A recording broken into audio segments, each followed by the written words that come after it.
नाज़रीन, आपको सीधा भुवनेश्वर ले चलते हैं जहां पर राहुल गांधी खिताब कर रहे हैं।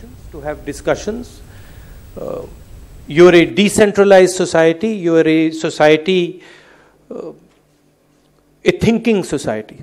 So I think a lot of the solutions to what is going on in our country, particularly with the type of attack that we are having on institutions, both unfortunately in Delhi and in Orissa, sort of massive centralization of power, and this idea that one man can provide the answers to billions of people, which I fundamentally don't believe.